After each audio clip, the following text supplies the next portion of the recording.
Boa noite, irmãos. Graça e paz. Boa noite. Bom, irmãos, vamos dar início ao nosso culto de louvor e adoração a Deus, né? Eu queria que os irmãos abrissem a Bíblia, lá no Salmo 119, verso 161. Salmo 119, verso 161.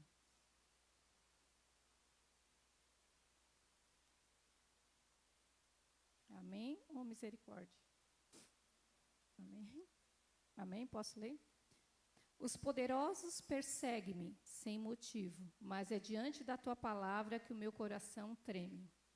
Eu me regozijo na tua promessa como alguém que encontra grandes despojos. Odeio e detesto a falsidade, mas amo a tua lei. 7 vezes por dia eu te louvo, por causa das tuas justiças e ordenanças. Os que amam a tua lei desfrutam de paz, e nada há o que faça tropeçar. Aguardo a tua salvação, Senhor, e pratico os teus mandamentos. Obedeço os teus testemunhos e amo-os infinitamente. Obedeço todos os teus preceitos e testemunhos, pois conheces todos os meus caminhos. Irmãos, só para lembrar, aqui o Salmo 119, ele fala toda da palavra de Deus, né? Como ela é perfeita, agradável, maravilhosa, né? E eu creio que quando a gente está firmado na palavra do Senhor, somente na palavra, nada temerá. Aqui como ele fala assim, a gente vai ter perseguição de todos os meios, né? Nós aqui temos perseguições dia a dia, problemas, situações, nossos irmãos têm perseguições lá fora por causa do Evangelho, por causa do amor de Cristo, mas ele fala assim, ele não tem motivo, não tem medo da perseguição. O que o salmista fala é da palavra, é o temor da palavra. Ele treme. Isso que a gente tem que ter, temor na palavra de Deus, acima de tudo. Eu sempre falo lá em casa assim, quando a gente está lendo a palavra, a gente está lendo Deus falando conosco. Então, quando a gente está diante de um Deus, nosso Deus vivo, né? Deus tão grande, nós estamos diante de um rei, majestade. E a gente tem que ter temor diante desse Deus, temor na palavra. E hoje a gente vê muita gente usando a palavra simplesmente como um amuleto. Não tem temor, não tem obediência, não tem amor essa palavra aqui. Ele fala assim também que aguardo a tua salvação, Senhor, pois pratico os teus mandamentos. Que a gente venha realmente praticar o que a palavra de Deus nos ensina dia a dia, né? Que isso que eu estou lendo serviu para mim, né? Que eu não venha deixar de lado as coisas do Senhor, mas que eu venha meditar dia e noite, né? Como diz o salmista, guardei a tua palavra no meu coração para não pecar contra ti. Que a gente venha ter temor na palavra de Deus e não temor nas coisas deste mundo. Porque Deus, ele é poderoso. E a gente sabe, vai chegar o dia que Jesus vai vir, a gente não sabe o dia. Eu sempre falo, ainda esse dia eu falei para minha filha, a gente peca, a gente pede perdão para Deus, né? Todos os dias, porque a gente peca todos os dias. Mas o cristão não tem que pecar todos os dias. Porque vai que ele comete um pecado, ele vai trabalhar e acontece um acidente. Ou ele morre. E aí, deu tempo de pedir perdão para Deus? Tu vai para o céu? Então, a gente tem que se policiar, tem que ter temor na palavra de Deus. Porque tem muita gente que, cometi um pecado. Ai, Senhor, me perdoe. Cometi um pecado. Ai, Senhor, me perdoe. Mas a gente tem que ter temor nessa palavra, para a gente não ficar pecando diretamente. A gente analisar o que a gente está fazendo de errado, ou ver na palavra de Deus, Senhor, sonda meu coração, tu conhece, sabe? Me ensina a andar dentro dos teus caminhos, dos teus preceitos, para que eu não venha pecar contra ti. Então, isso, que realmente a palavra de Deus seja, assim, algo especial na vida da gente. Como ele fala aqui também, que ele diz que eu regozijo na tua promessa como alguém encontra grande despojo, alguém encontra um tesouro. O que a gente tem que fazer com esse tesouro quando a gente guardar, cuidar, ter temor, zelar pela palavra de Deus? Né, irmãos? Que a gente sirva isso, né? Que a gente possa realmente meditar dia e noite na palavra de Deus. Que eu não vou dizer que à noite sim a gente medita, né? Mas O salmista fala que 7 vezes por dia eu te agradeço, né? Às vezes a gente não agradece 7 vezes por dia, às vezes já acorda tão corrida na nossa vida que acaba esquecendo, né, de louvar esse Deus maravilhoso, essa misericórdia, né? Ele é misericordioso, mas que a gente venha ter temor realmente, obedecer a palavra de Deus, ter amor a essa palavra, né? Que tem amor, que a gente lembre sempre disso, né? A gente pede perdão todos os dias, sim, mas que a gente não venha pecar realmente, porque a gente não sabe o dia. Daqui a pouco eu sair daqui, eu não sei o que vai acontecer. Deus tem o controle de tudo. A gente não sabe nada, né? E que a gente não venha ter temor de nada que está acontecendo neste mundo, mas que a gente venha ter temor de Deus, porque o inferno está cheio de bonzinho, como diz aquela, né? Que a gente venha ter temor de Deus, isso que a gente venha ter temor, não das coisas deste mundo, porque no mundo tereis aflição, tem que ter bom ânimo e continuar a vida. Amém, irmãos? Vamos orar? Senhor Deus Pai, Santo e Poderoso Deus, eu agradeço, Senhor, pela Tua misericórdia, Pai. Agradeço pela Tua presença aqui, sei que Tu estás aqui, Senhor Deus. Obrigada por cada irmão que está aqui, para aqueles irmãos que estão assistindo o culto, Senhor Deus. Agradeço, Senhor, pela Tua misericórdia que se renova todas as manhãs, Pai. Obrigada, Senhor, por o Senhor permitir, Senhor Deus, mais um dia de vida, um alimento na nossa mesa. Obrigada, Senhor, por aqueles irmãos que não puderam vir, guarda a vida deles, proteja esses que estão aqui, se conhece cada coração. Agora eu peço, Senhor Deus, que Tu aquieta nossos corações, nossos pensamentos, porque neste momento a gente vai estar Te exaltando, glorificando, ouvindo a Tua palavra. Nós estamos diante de um rei que é Deus Todo-Poderoso, Pai. Que Tu apacenta o nosso coração, nossa mente, que não fica assim pagando, Senhor, durante os cultos, ou durante o culto, mas que a gente fica realmente em sintonia, Senhor Deus, com os louvores e com a Tua palavra, Pai.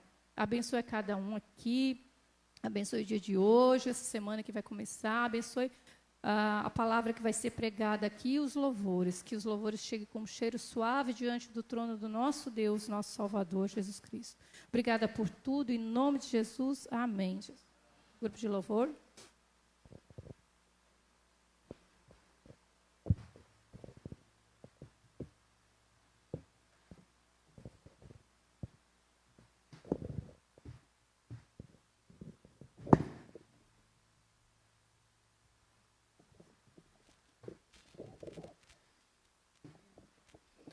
Boa noite, irmãos. Paz e graça, amém? Convido vocês a se colocarem de pé. Convido vocês também que estão nos seus lares. Vamos nos reunir nesse momento, vamos estar adorando ao Senhor. Ainda não deu tempo de colocar a letra aqui para vocês acompanhar, mas com certeza domingo que vem já vai estar. É bom que já está tudo ajeitadinho para a gente poder estar adorando ao Senhor, amém? Vamos cantar ao Senhor firme nas promessas do Senhor Jesus. Que nós possamos caminhar assim, firmes nas promessas do Senhor, independente das circunstâncias. Que nós possamos confiar na palavra do Senhor, nas promessas que Ele deixou em sua palavra para nós, amém? Vamos cantar ao Senhor.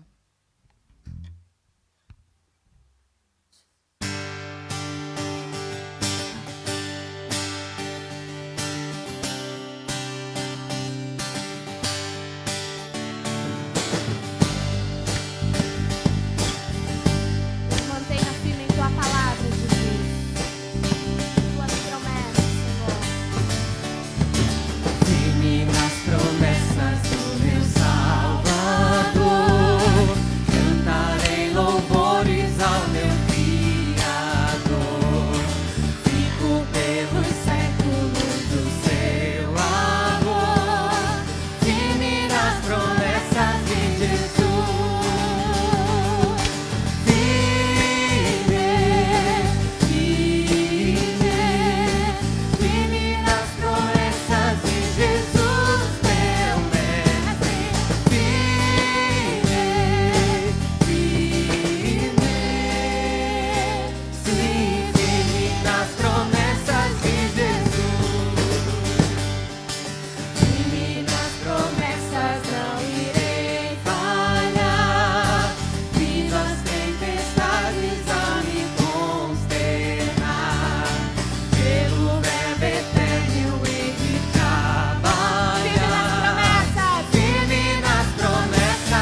possamos prosseguir assim, amém? Neste momento nós vamos fazer o momento dos dízimos e das ofertas. Você que trouxe o teu dízimo, a tua oferta, segura em tuas mãos. Estaremos orando ao Senhor e logo após cantando uma canção e você pode estar dizimando e ofertando, amém? Senhor, obrigado, Deus, por esse momento na tua presença, Pai.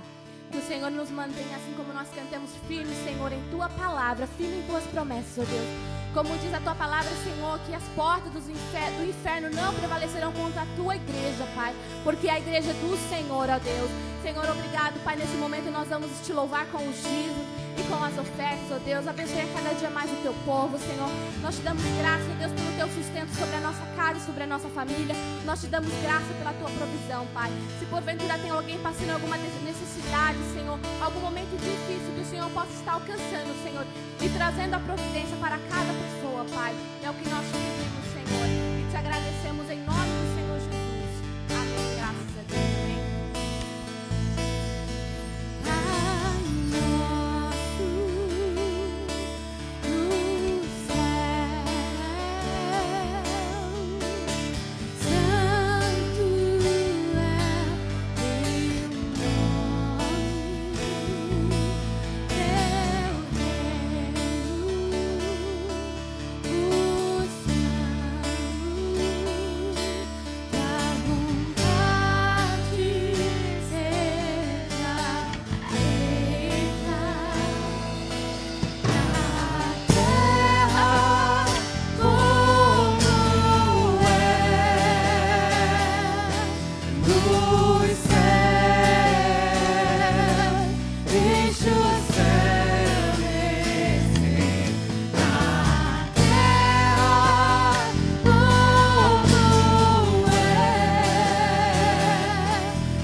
seja dada ao teu nome, Jesus.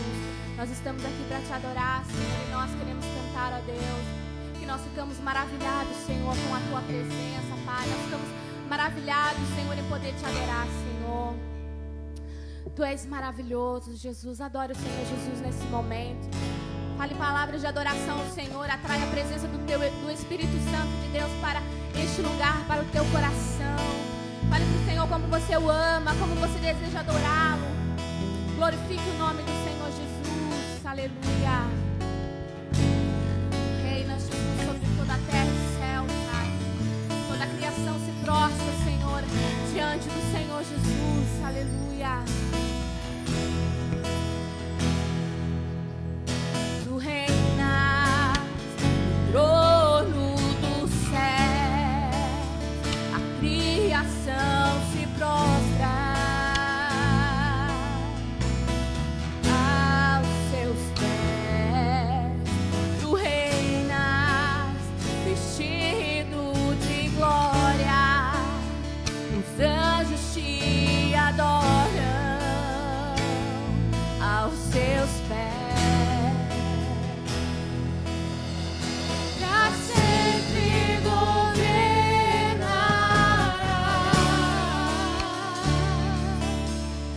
teu reino não passará. Ó Santo Deus, eu fico maravilhado.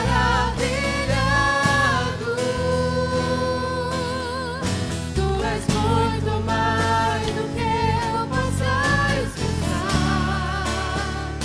Ó Santo Deus, quebra o vaso de alabastro sobre o Deus que sabe me maravilhar. Tu és totalmente amável, tesouro desejável, que eu procuro, que eu procuro. Tu és um fogo apaixonado, eu sou do meu amado, e ele é meu. Pra sempre governará, Senhor, pra sempre governará. O teu reino não passará, Senhor. Teu reino não passará. Ó Santo Deus, eu fico maravilhado. Tu és muito mais do que eu possa expressar. Ó Santo Deus, quebra o vaso de alabastro sobre o Deus que sabe me maravilhar. Derramo meu louvor sobre ti, Senhor. Derramo meu louvor sobre ti. Derramo amor sobre ti. Derramo meu louvor sobre ti. Derramo meu amor.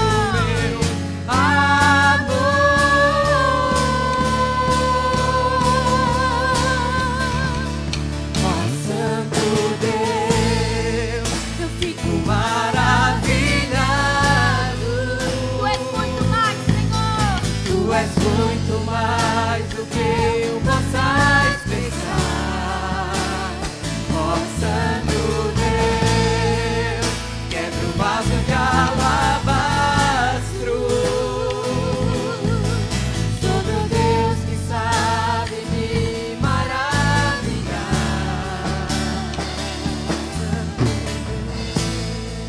Oh Jesus, como é bom estar em tua presença, Senhor. O nosso coração se alegra, Senhor, em poder te servir e te adorar, Senhor. Tu és muito mais do que nós possamos expressar, ó Deus, ou cantar aqui nesta noite, Pai. Palavras nenhuma, Senhor, pode expressar expressar, ó Deus, o que Tu és, ó Deus. Tu és grandioso, Tu és soberano, Tu és maravilhoso, Tu és o Rei dos Reis, Tu és o Senhor dos Senhores, Tu és o Deus que governa esse mundo, que governa essa nação. És o Senhor dessa nação, és o Senhor do nosso coração, és o Senhor da nossa casa, és o Senhor da nossa família, Senhor. Nós glorificamos o Teu nome neste lugar, ó Deus. Nós exaltamos o Teu nome, Senhor. Nós entronizamos o Teu nome, Senhor. És o Senhor dos Senhores, és o Senhor dos Senhores, és o Senhor dos Senhores, o Rei dos Reis, o Rei dos Reis, o Rei dos Reis, aquele que é, aquele que é, aquele que há, aquele que há de vir. Aleluia! Tu és maravilhoso, Tu és maravilhoso, Jesus. Tu és muito mais do que eu possa expressar. Ó Santo Deus, quero um vaso de alabastro sobre o Deus que sabe me maravilhar. Aleluia, Jesus. Senhor, obrigado por esse momento de adoração a Ti, Senhor. Prepare o nosso coração para receber a Tua palavra. Pai, usa o Teu servo, pastor Alzenise, Pai. Venha ministrar sobre os nossos corações, ó Deus. Vidas que estão assistindo, Senhor, acompanhando essa live, que sejam alcançadas pelo poder que há em Tua palavra, Senhor.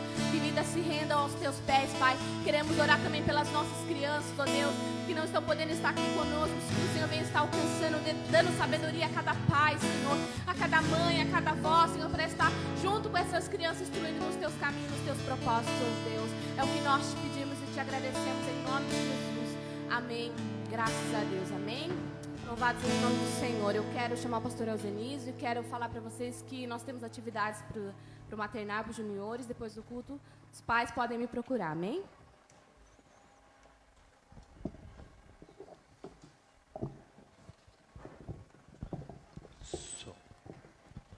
Boa noite. Graça e paz vos sejam multiplicadas. Essa é a saudação de Pedro, a carta que nós estamos estudando. E é muito bom nós podermos estar aqui neste domingo, friorento, na verdade, chuvoso, mas nada como a comunhão dos santos para aquecer a nossa alma, o nosso coração, não é verdade? E eu quero, antes de nós iniciarmos a leitura do texto, a exposição do nosso texto, eu quero apenas passar uma informação, né, para a igreja e para os demais que estão nos acompanhando também pela internet, que amanhã, né, será publicado um novo decreto municipal a respeito da pandemia aqui no nosso município, em razão do aumento de casos na nossa cidade e também da sobrecarga no hospital da cidade, o Hospital da Conceição, que atende a toda a região da Murel. Esse decreto, ele restringe um pouco mais aí as regras, né, nesse período de pandemia. Mas, a respeito da igreja, em relação à igreja, aos cultos, não houve nenhuma alteração, nenhuma modificação. Então, nós continuaremos, manteremos as nossas atividades com esses regramentos necessários, né, devemos continuar cuidando aí da higienização, mantendo o distanciamento necessário e o uso da máscara também. É um momento difícil, né, que nós todos estamos passando, mas que vai passar, uma hora vai chegar ao fim. Dito isso, então, eu quero convidar você a abrir a sua Bíblia lá na primeira carta de Pedro, capítulo 5. E nós vamos estar lendo do versículo 1 até o versículo 5, mas somente aquela primeira partezinha do versículo 5. 1 Pedro, capítulo 5, do versículo 1 até o versículo 5, a parte A. Amém? Eu acho que todos aqui já estão bem familiarizados aí com a Bíblia, já sabem mais ou menos onde é que Pedro está, onde é que a carta de Pedro está. Amém? Eu vou fazer a leitura aqui na minha versão e você pode estar acompanhando aí na sua Bíblia. Diz assim o texto: Portanto, suplico aos presbíteros que há entre vós, eu que sou presbítero com eles, testemunha dos sofrimentos de Cristo e participante da glória que será revelada, pastoreai o rebanho de Deus que está entre vós, cuidando dele não por obrigação, mas espontaneamente, segundo a vontade de Deus, nem por interesse em ganho ilícito, mas de boa vontade, nem como dominadores dos que vos foram confiados, mas servindo de exemplo ao rebanho. Quando o Supremo Pastor se manifestar, recebereis a imperecível coroa da glória. Do mesmo modo, vós, os mais jovens, sujeitai-vos aos presbíteros. Amém. Então, Pedro, ele, na sua carta, nós já temos podido constatar, né, que ele trata bastante sobre questões de relacionamentos, né? Já lá no primeiro capítulo ele fala dos relacionamentos entre irmãos, né? Como deve ser esses relacionamentos. Depois ele trata da questão dos relacionamentos dos crentes com a sociedade civil, com as autoridades. Também ele trata dos relacionamentos dos crentes com relação aos seus empregadores, podemos dizer assim, aos seus patrões, aos seus senhores, no contexto da época. Trata dos relacionamentos entre mulheres e maridos, né? Maridos e mulheres.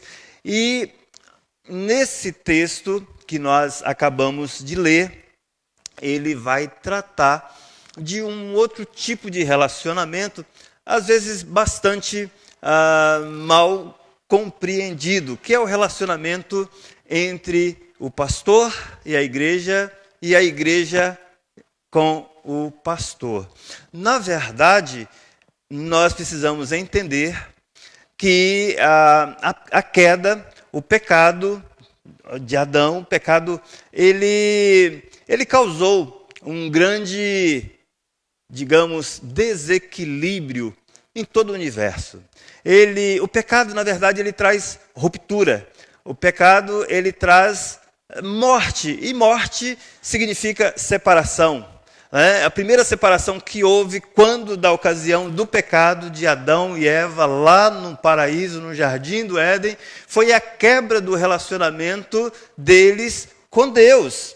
Antes da queda havia uma relação perfeita, harmoniosa entre a criatura e o Criador, entre o Criador e a criatura. Não havia barreiras, não havia obstrução. O texto de Gênesis fala que Deus aparecia na virada da tarde para conversar, para dialogar com Adão. Depois do pecado, isso rompeu, isso foi quebrado. E, consequentemente, houve quebra também nas relações interpessoais. E isso vai tendo desdobramentos em todos os nossos relacionamentos. Adão e Eva, certamente, o pau deve ter quebrado depois do pecado. E a gente vai observar ali que até entre os irmãos já houve ali, logo no começo, um homicídio, um caso de homicídio, quando Caim assassina o seu próprio irmão Abel. Então os relacionamentos eles foram destruídos, eles foram arruinados, eles foram rompidos, eles foram quebrados. Mas Deus, Ele fez uma promessa, e Ele fez essa promessa de que viria um descendente da mulher, e essa promessa não demorou, não se passou nem 24 horas, digamos assim, depois do pecado. Deus faz uma promessa de que enviaria um descendente da mulher que neutralizaria os efeitos do pecado. E Deus enviou Jesus, cumprindo assim a sua promessa lá em Gênesis, para restaurar primeiramente a nossa comunhão com Ele. Então, quando nós nos aproximamos de Deus, crendo que Jesus é o Filho de Deus, convencidos pelo Espírito Santo do nosso pecado, nós nos aproximamos dele em arrependimento dos nossos pecados e em fé somente em Cristo Jesus, nós então somos reconciliados com Deus. Os nossos relacionamentos, a nossa relação com Deus é restaurada mediante o sacrifício de Jesus. E essa relação restaurada com Deus, ela vai ter também as suas implicações nas outras relações. Então, em Cristo, por meio de Cristo, através de Cristo, eu e você que cremos em Jesus, que fomos salvos pela graça do Senhor, podemos ter relacionamentos saudáveis entre irmãos, entre os cônjuges, podemos ter relacionamentos saudáveis entre os irmãos de maneira fraternal, nas nossas diversas relações. Então, Pedro, nesse ponto da carta, ele vai tratar dessa relação. É possível uma relação satisfatória, agradável, tanto ao pastor quanto à igreja. É possível um relacionamento satisfatório entre marido e esposa, entre irmãos. Em Cristo há possibilidade.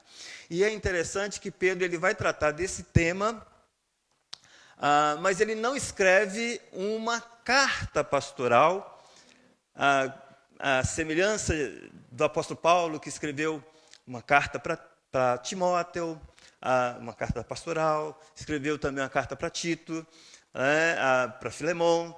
Pedro, ele trata dessa questão, dessa relação, mas ele o faz numa carta que é endereçada a várias igrejas que ficavam na região da Ásia Menor. Segundo estudiosos, esse grupo para quem Pedro endereça a carta, dirige a sua carta, é um conglomerado, digamos assim, de algumas igrejas, talvez dezenas de igrejas, compostas em sua maioria por gentios que abraçaram a fé cristã. E no versículo 1, Pedro ele usa uma palavra muito interessante para se referir a possivelmente um grupo de pessoas que lideravam a igreja. Ele usa a palavra presbítero, ele fala: suplico aos presbíteros que há entre vós, entre vocês. E essa palavra presbítero, como já mencionei, possivelmente se refere aos oficiais que atuavam como líderes pastorais dessas congregações, dessas igrejas para as quais Pedro escreve. E o próprio Pedro, ele se coloca como um dos presbíteros. Ele diz: eu que sou presbítero com eles. Então Pedro, ele não se apresenta como apóstolo, ele poderia fazê-lo, no capítulo 1 ele já o fez, mas aqui ele se coloca no mesmo nível, alguém que tem experiência, alguém que conviveu com o Senhor, alguém que recebeu o ensinamento diretamente do Senhor, alguém que ouviu o próprio Senhor dizendo para ele: pastorei as minhas ovelhas, pastorei o meu rebanho.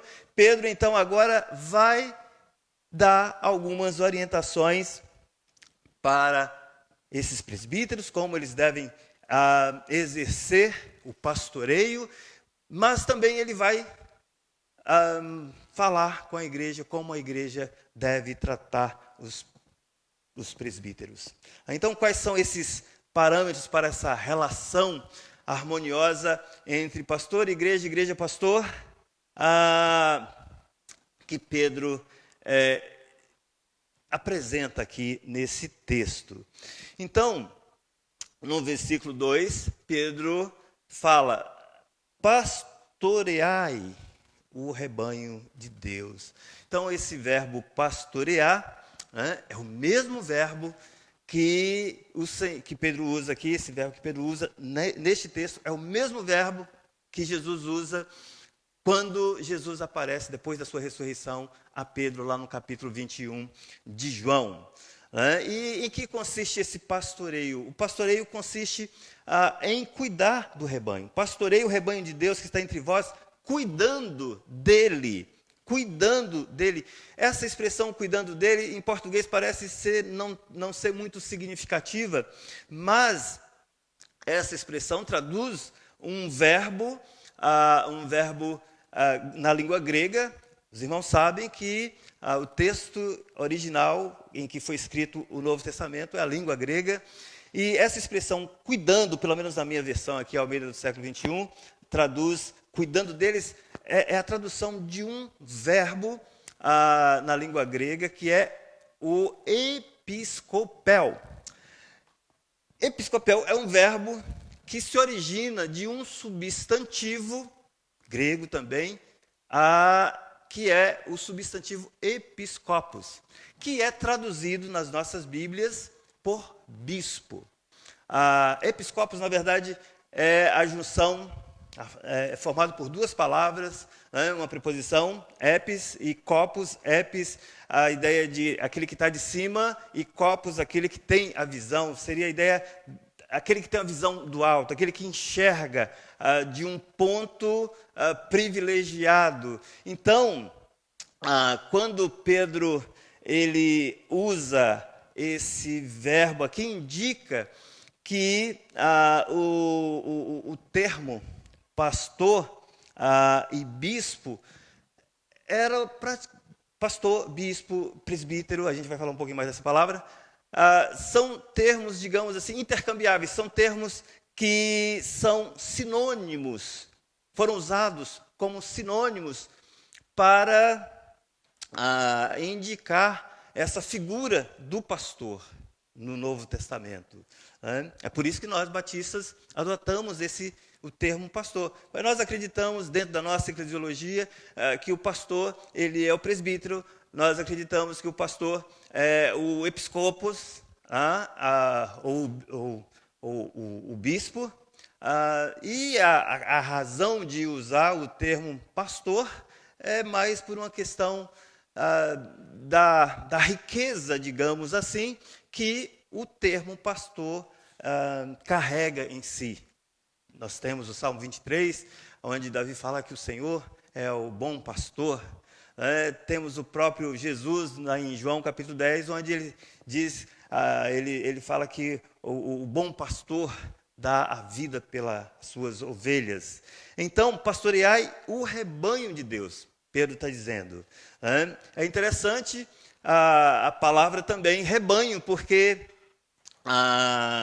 Pedro agora aqui está chamando o povo de Deus, esses para os quais ele escreveu, esse grupo de crentes, ele está chamando de povo, já tinha chamado de sacerdócio santo, de nação, de povo real, sacerdócio real, nação santa, agora ele chama de rebanho de Deus. É claro que a expressão rebanho é uma palavra metafórica, né? E essa palavra, embora seja uma comparação, uma palavra, é uma metáfora, né? E a gente não pode levar a metáfora aos extremos, mas uma verdade incontestável, essa palavra, se referindo ao povo de Deus como rebanho, ela nos traz essa verdade que não dá para a gente negar, que ovelhas necessitam de cuidados pastorais.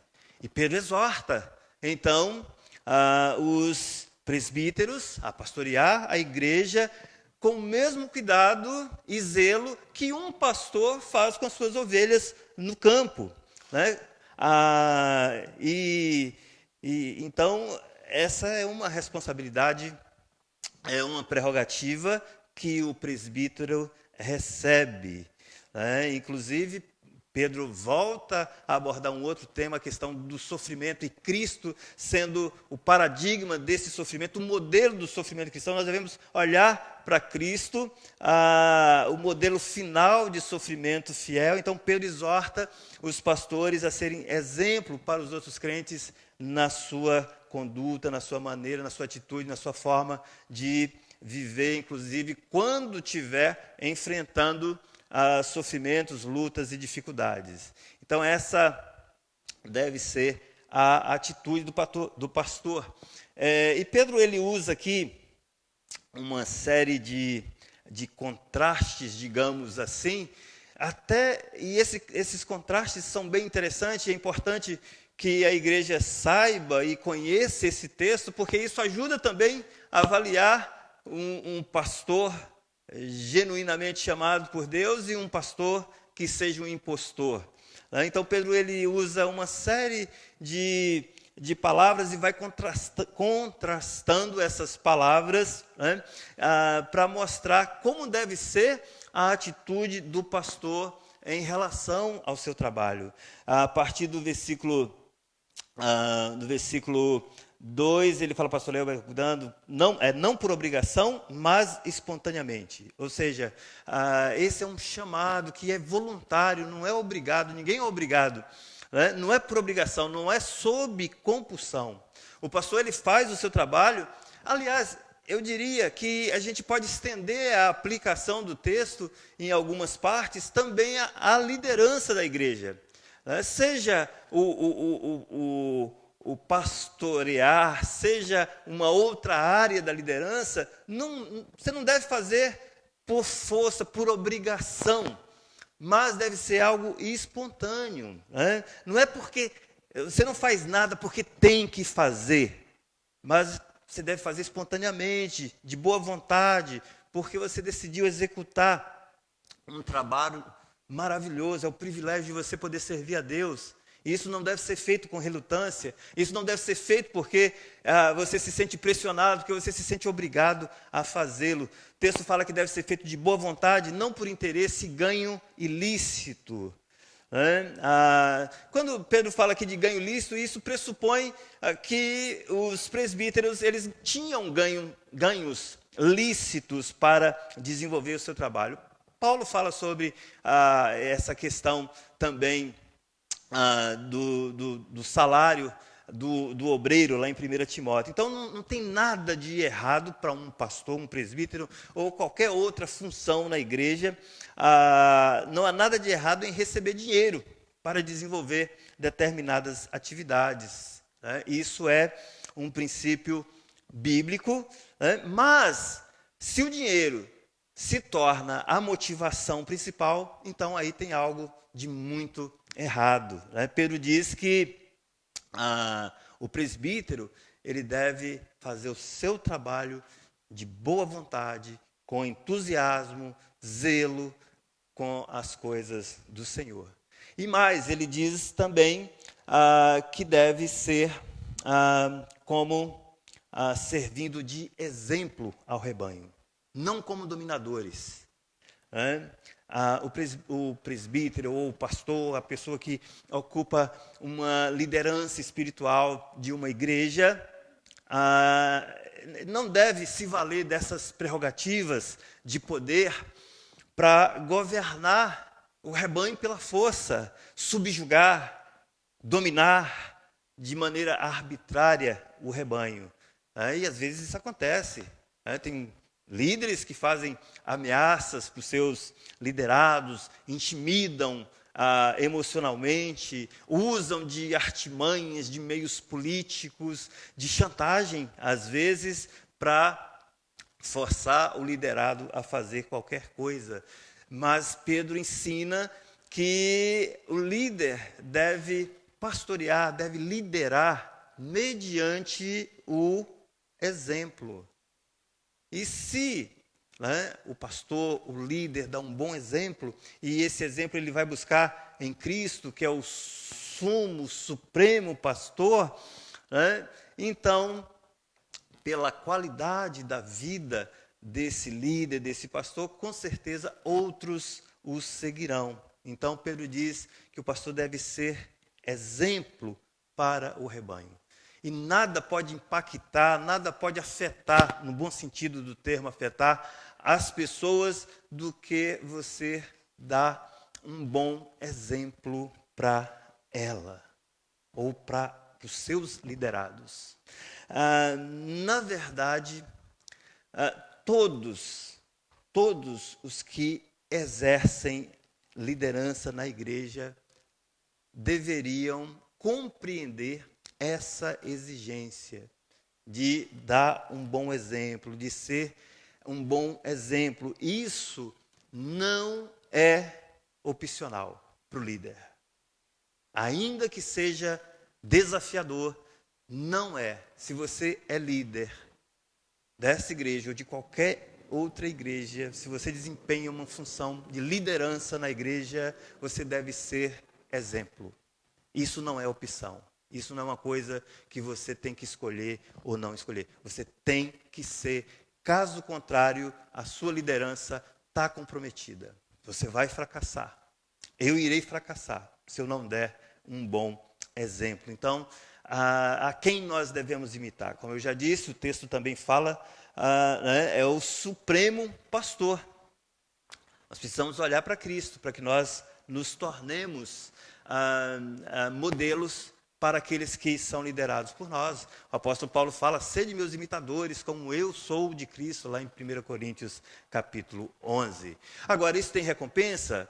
Tem alguma recompensa por servir a Cristo na liderança, no ministério pastoral? O texto aqui é mais focado, conforme a nossa ótica de interpretação, está mais voltado para o pastor, mas não exclui as demais lideranças. Será que há recompensa?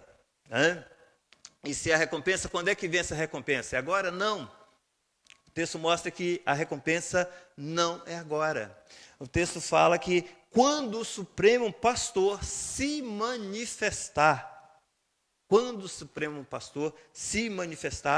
então recebereis a coroa da glória imperecível, ou a imperecível coroa da glória. Ou seja, quando Jesus se tornar visível aos nossos olhos, quando ele aparecer, quando ele voltar visivelmente a essa terra, e ele vai voltar, creiam, ele irá voltar. E mesmo que você não creia, ele irá voltar.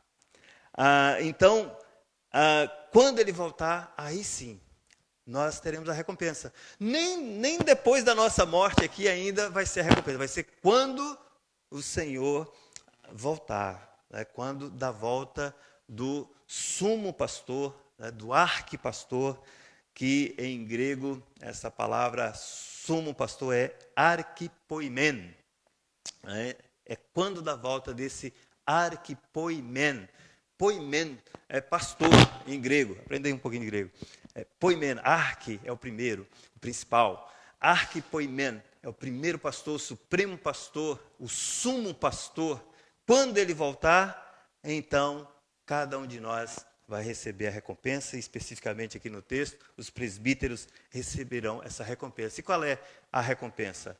Uma imperecível coroa de glória. Uma imperecível coroa de glória. Isso possivelmente descreve a honra que aguarda os presbíteros, ou os pastores, ou os líderes, poderíamos dizer assim, pelo seu serviço fiel ao Senhor. Embora alguns interpretem essa passagem aqui, acha que essa coroa da glória se refira a uma recompensa que todos os cristãos receberão quando da vinda de Jesus. Então essa coroa da glória mencionada aqui seria um símbolo escatológico que todos os crentes irão receber quando da vida eterna com Deus e com Cristo. Né? Mas me parece mais apropriado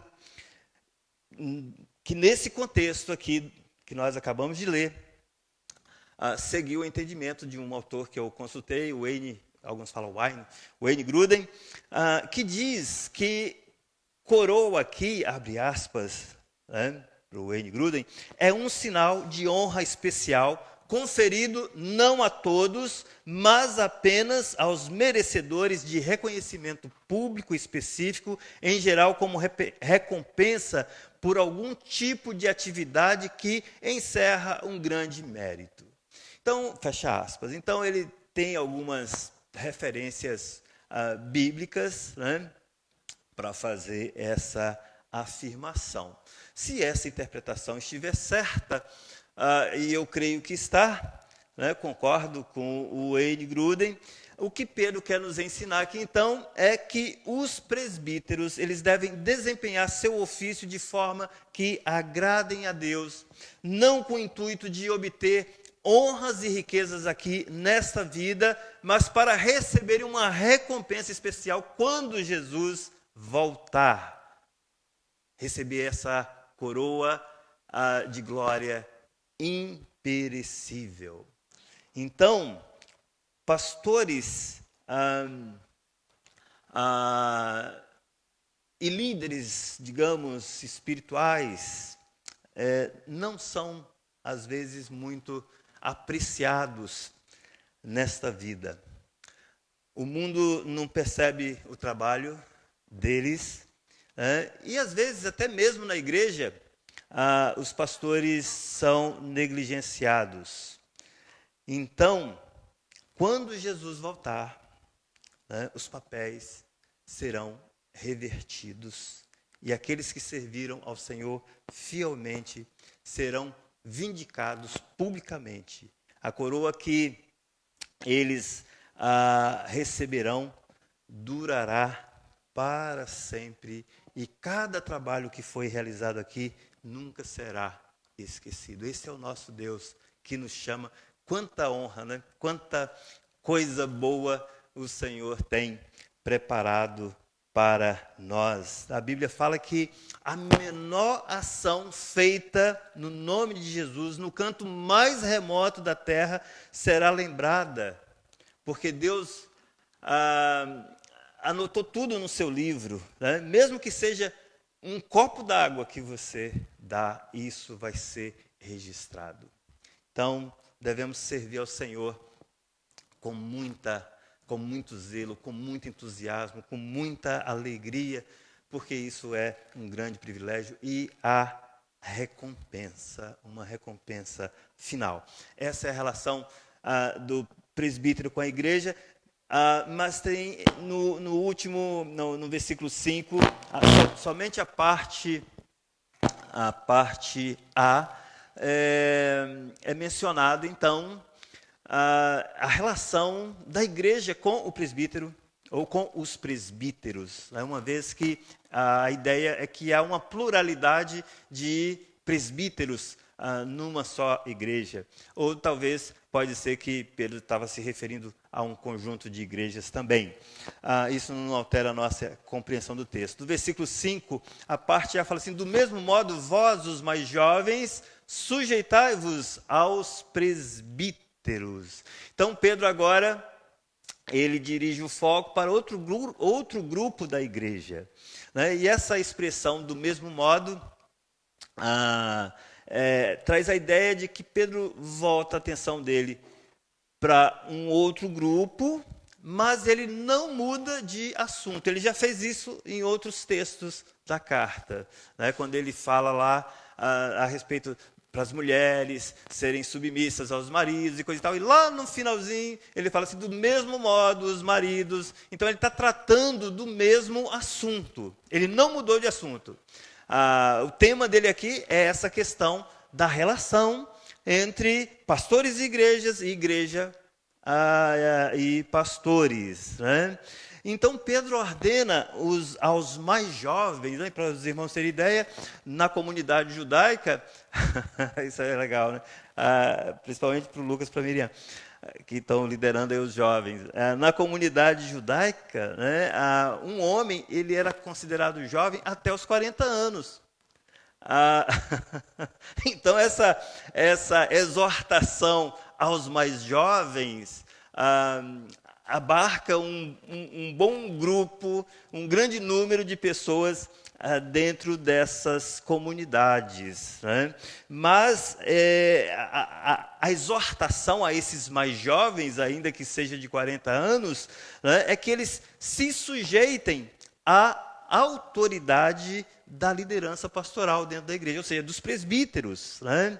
E sujeitar-se indica uma disposição geral de apoiar as instruções dos presbíteros, evidentemente, exceto, né, se esse presbítero ou esse presbítero mandar você pecar, você não vai fazer isso aí, né? Você tem que repreender em nome de Jesus quando o pastor te orientar numa direção ao pecado.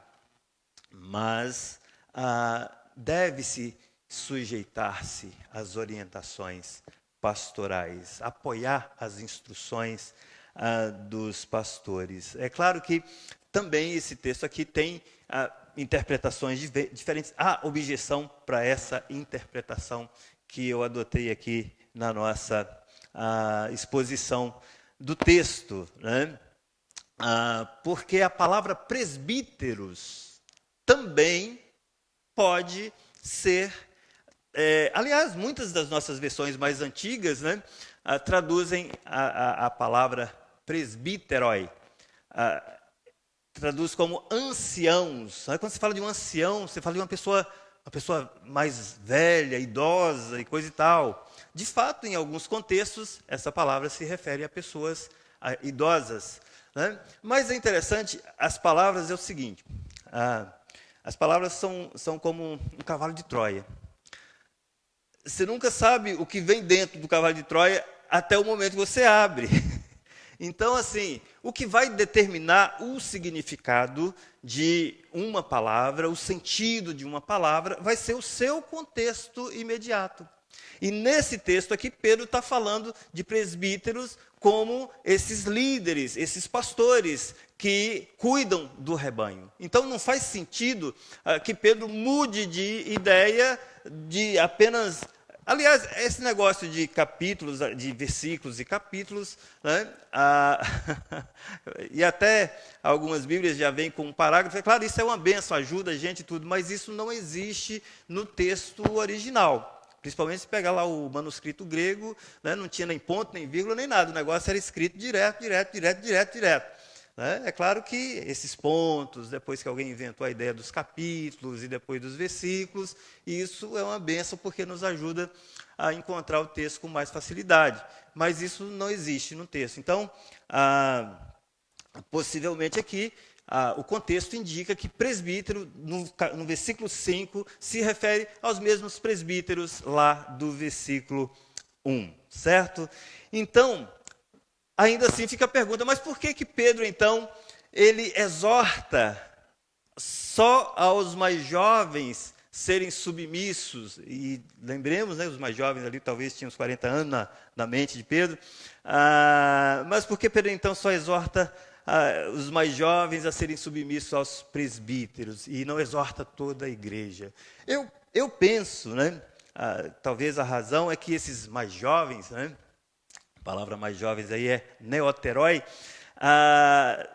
considerando aí, né, a gente já foi jovem, coisa e tal, considerando aí a inexperiência, a imaturidade, que é natural na juventude, esse espírito mais livre, né, até meio rebelde, coisa e tal, talvez esse grupo tenha, digamos, talvez Pedro tenha visto a necessidade de exortar esse grupo especificamente, né, de lembrar a esse grupo dos jovens que eles precisam ser submissos aos seus pastores.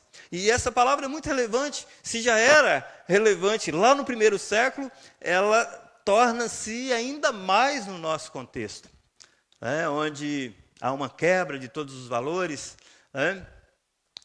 Então, é importante que os jovens, né, os mais jovens, ou talvez até as pessoas menos maduras, elas se submetam à autoridade pastoral.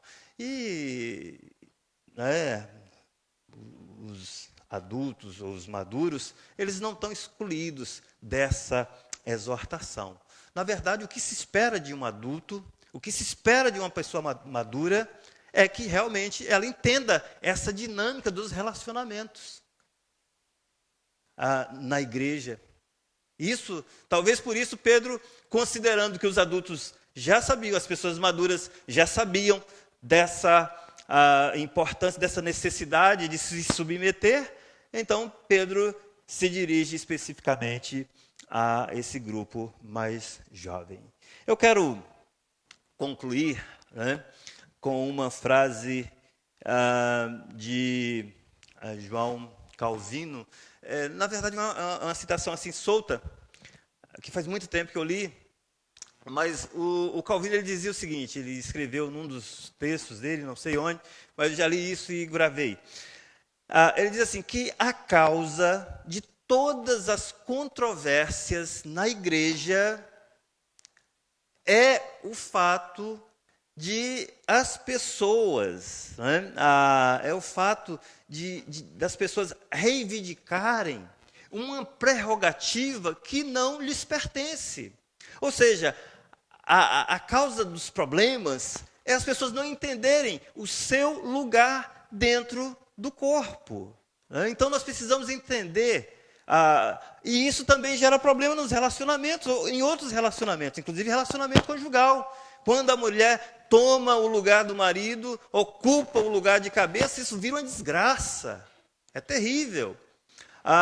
E então, se a gente não entender quais são os nossos papéis, como pastores, como líderes, como membros da igreja, vai ser difícil a gente viver em harmonia.